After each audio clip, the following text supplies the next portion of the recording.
Hello and welcome to Securely Insecure, hosted by me, Johnny Seifert. This is the podcast where I say it's okay to not be okay. And if you have the same mantra as me, then before we get to today's guest, please subscribe where you're watching or listening so that we can keep spreading the word it's okay to not be okay. And then at the end of the episode, leave a 5-star rating and a review. Now, let me tell you about my guest today. My guest today, I think this is the first podcast he's ever done. And it's a really weird year for him because we don't know anything about him. And then suddenly in 2023, we've seen him on Celebs Go Dating.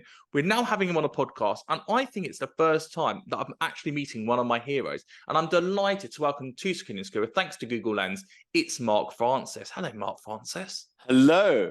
This is so exciting. So is this the first podcast you've ever done? I don't know, but I'm thrilled to be here. I think it is. This is a really weird year for you because I've never seen you be so open before in, the past decade that you've actually been on TV. I think you reach a point where you either got to go with it or you just shelter yourself completely. And I think it happens at some point where you just let go and you say, okay, let's go with the flow. Let's just be experimental and try things out. Why not? What's the worst that can So that's really true. But then it's taken you 10 years to do that of being in the industry. You're also 33 now. So it's not like you had this epiphany when you turned 30. You're a couple of years into that 30. So what's happened at the beginning of this year when the bookers of Celebs Go Dating came out, when Google Lens came to you and said, do you want to be part of this campaign, to go, actually, do you know what? Now is the right time. I'm now comfortable in myself completely. As for a program like the dating show, yeah, no, that's definitely something new. But I'm so pleased I did it. It was a really great experience. Well, I was talking to Anna Williamson every day about it as the show was going out. No way. Yeah, I'm good friends. So she's been on the podcast many times. And we were talking about the moment when you spoke about the love that you had from your mum, and then when you first had that hug. And for me, that was the highlight of the whole series. And actually one of the moments of the whole of Celebs Go Dating in all its 16 seasons.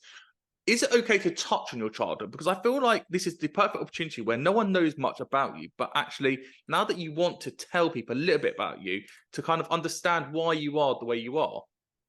Sure, of course, you can ask me anything. You shouldn't ask me that.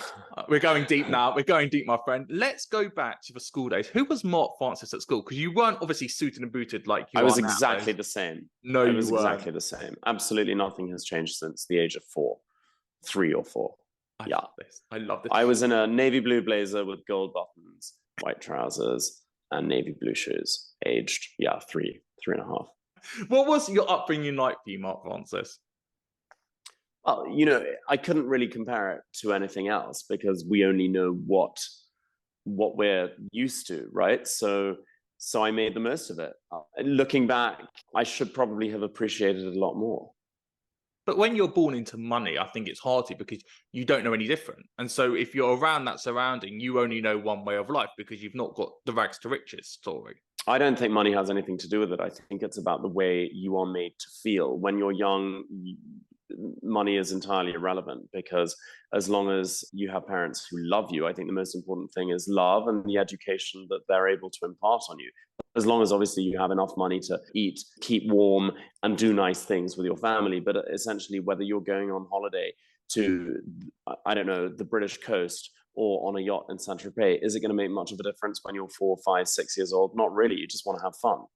And did you feel that love then? Yeah, of course. Who were you in school? Well, I didn't fit in because I was exactly as I am now. I was a small adult. I found children kind of pathetic and I had no interest in, in doing kids things because I was an only child and I spent my entire youth with either my parents or their friends in a really adult setting. So playing with toys was just not a reality for me. So then a show like Made in Chelsea comes along. You're there from day one in that first ever season, and you are the longest serving character. How did you get involved in the show? Because it's interesting when you've obviously got that maturity already, and yet you've got these people like the Spencer Matthews who are still trying to find out who they really are. I had a jewelry business and we had a shop in London. And my lawyer happened to work for Fremantle Media. And at the time, they were casting for Made in Chelsea. He told me that it would be good press and good PR for the store. I told him I wasn't interested. And then he asked me again a month later, and I told him the same thing. And then 2 months later, some casting agents turned up at my house. Someone let them in. and they recorded an interview with me, which was kind of funny and very silly and off the cuff. And then I got a call a few weeks later asking me to go to Raffles nightclub at midday on a Monday, which I found so bizarre that I just couldn't really resist. And that ended up being the first filming day. When we look at your Made in Chelsea, you've got the core cast and then you've got your scenes. And your scenes were obviously the golden ones, but you never really interacted with the core cast. How did that end up being that you could just do what Mark Francis wanted to do? Well, to start with, I was a black sheep. I had no friends and I didn't know anyone on the cast at all. So I was there entirely on my own. And then I kind of looked at them and I was like, A, these are not my people. B, I have no real interest in filming these sort of cat fights and relationship oriented scenes. So if I can do my own thing, that's fine. But this is what I'm going to film. I'm going to film art related stuff. I'm going to film, I'm going to try and do culturally oriented things.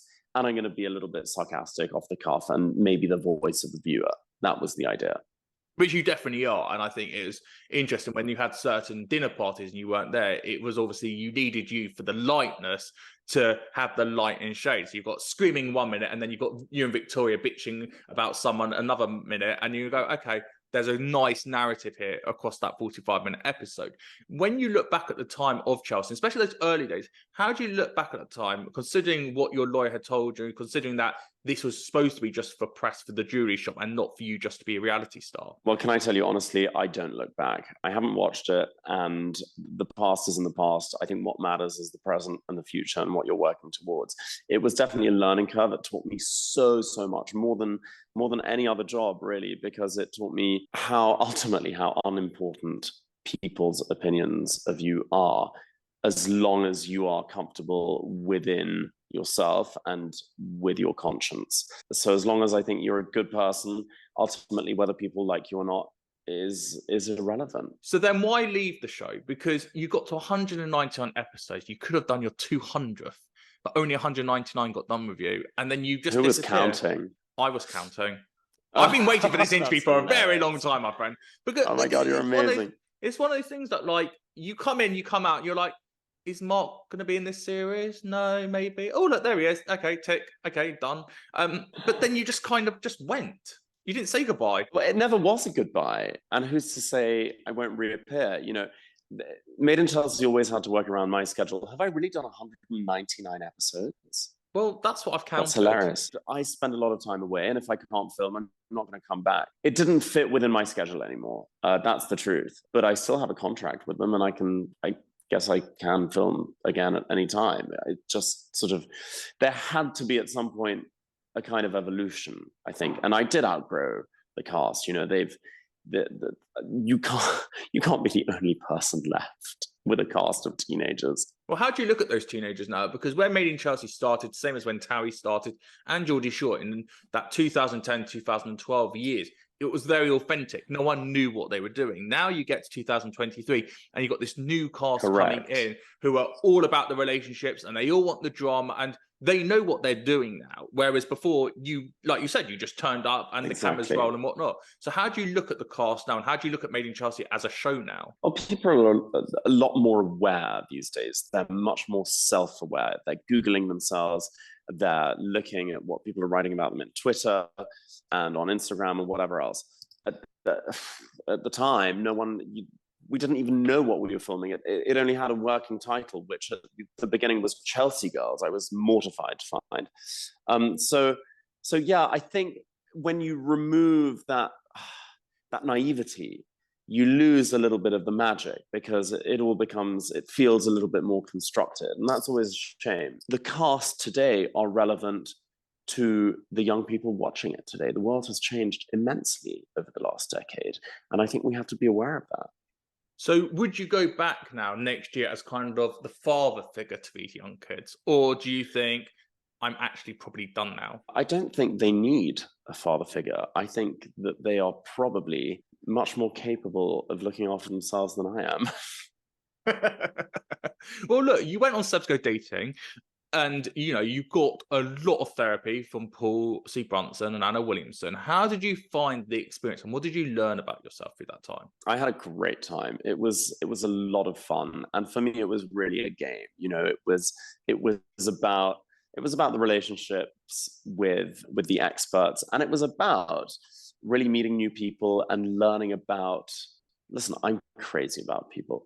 I collect furniture, I collect objects, I collect art, but I also collect people because there's nothing more enriching, especially if you're an only child, than people. They give you everything. And they help you form your character.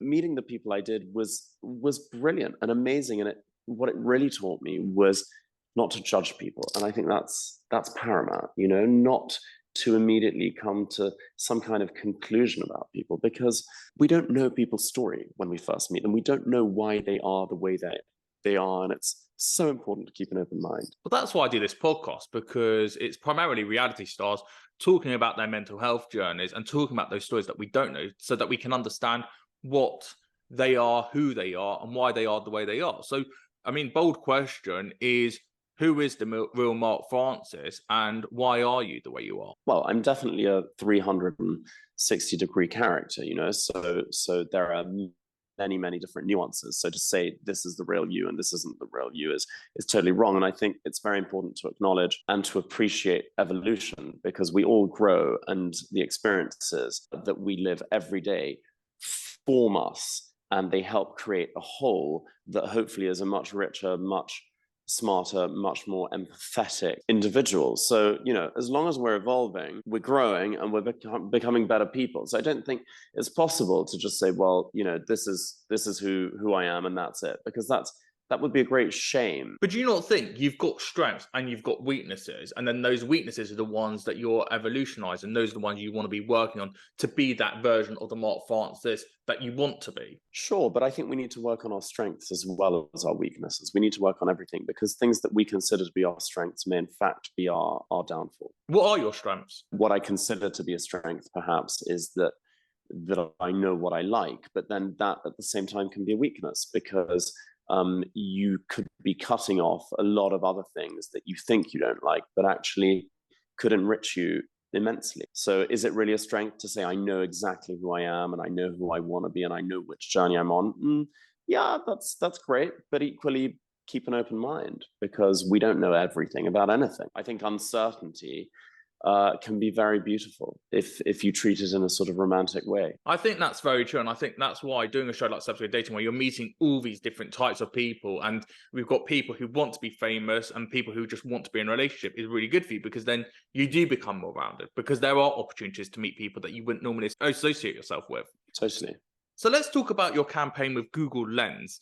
And this is you looking at the hidden treasures in homes and high streets across the UK. Why did this campaign in particular go, do you know what, I want to get involved in that one? This is one of the first things that have really struck me as being a brilliant tool, and B, a campaign that I didn't want to tweak a single thing. It's just fantastic. For anyone who likes art, objects, collecting, by that you can want to collect anything from porcelain to clothes. You just have to take a photograph of something and it will tell you where you can find similar things, the item's value, and anything related to it. So it opens up a whole world. Well, I'm a hoarder, and I've hoarded magazines for about 12 years from the noughties, and I'm always like, oh, do you know what, I wonder one day if it will make money, and if I collect more and more and more, I'll be able to sell them and make more money. And we obviously know about things like eBay, but you've got the high-end antiques, but what about the low-end antiques? The ones that you think,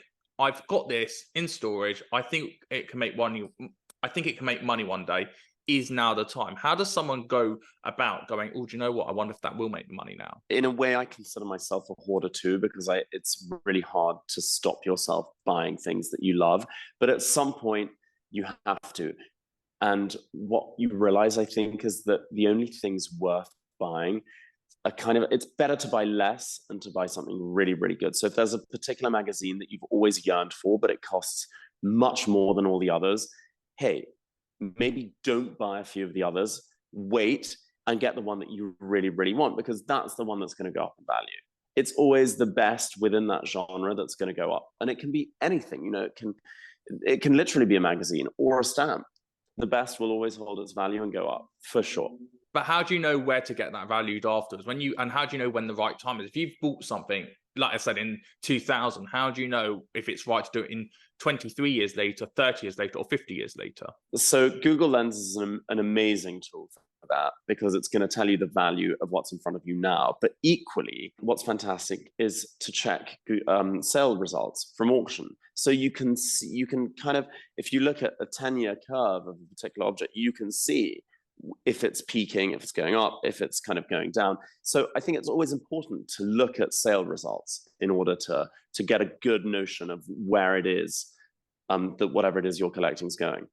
And what about location-wise? If you're thinking about, let's say, the United Kingdom, is it better to go to the Chelsea side of London, which we know is higher end, versus trying to go to an auction that's in a more rural part of the United Kingdom? Again, it depends what you're collecting. Christie's is always going to be an amazing place to go because there's a filter. So you know that anything they sell has been authenticated. You've got a 10-year guarantee. So if it turns out not to be what it's sold as, you have 10 years to go back and say, well, actually, it's not as it seemed. But they do so much homework that they don't even take 95% of the things that are offered to them for sale. They're very discerning. And I think that's always a good sign, because you know that your money's safe. And then you've got auction houses like Sworder's, which you're working with, where you're working with it with Google Lens Edit. What's the collaboration you're doing with them? So I bought some items at Portobello Road Market, and they're going to be sold by Sworder's in collaboration with Google Lens for an amazing charity called Choose Love, which is helping refugees all over the world. So it's a charitable endeavor, but it's also to show people that you can go down a street market, photograph things, and find value. Where can people go for more information about the Choose Love campaign? ChooseLove.org.